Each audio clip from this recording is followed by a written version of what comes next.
শরীরে ঘামমাছি কেন হয় চলুন সংক্ষিপ্তে জেনে নিই। গরমকালে শরীরে ঘেমে গিয়ে ঘামগলিত নালী বন্ধ হয়ে যায়, ফলে ঘামের বিভিন্ন উপাদান ঠিকমতো বের হতে পারে না। তখন ত্বকের বিভিন্ন স্তরে জমা হয়ে তৈরি হয় ঘামমাছি, এবং আটসাট পোশাক পরলেও অনেক সময় ঘামমাছি হতে পারে।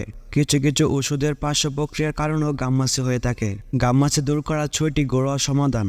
1. পানি বা বরফ নিয়ে ঘামমাছি আক্রান্ত স্থানগুলোতে সেক দিন, অন্তত 5 থেকে 10 মিনিট ধরে সেক দিবেন। 2. ঘামমাছির উপর অ্যালোভেরা নির্যাস বা হলুদ মিশিয়ে লাগিয়ে রেখে কিছুক্ষণ পর ধুয়ে ফেলুন, বেশি উপকার পাবেন। 3. ঘামমাছি তাড়াতে নিম পাতা এক দারুণ প্রাকৃতিক ওষুধ। গোলাপ জল মিশ্রিত নিম পাতার রস ঘামমাছির উপর লাগালে ঘামমাছি মরে যায়। 4.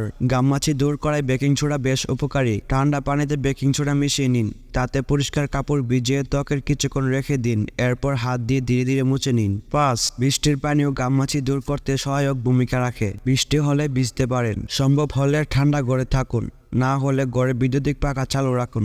দরজা জানালা খোলা রাখুন যেন বাতাস চলাচল করতে পারে। গরম আবহাওয়া এড়িয়ে চলুন। এই ছিল ঘামমাছি দূর করার 6টি উপাদান। আর শেষে আপনাদেরকে একটি উপাদান সম্পর্কে ধারণা দিব। এই গরমে বেশি বেশি করে পানি খাবেন, তাহলে আরো বেশি উপকার পাবেন। আর অতিরিক্ত পানি খেলে কিন্তু শরীরের জন্য ক্ষতিকর। এই নিয়েও আমার এই চ্যানেলে একটি ভিডিও দেওয়া আছে, চাইলে আপনারা দেখে আসতে পারেন। ধন্যবাদ, সকলেই ভালো থাকেন। আল্লাহ হাফেজ।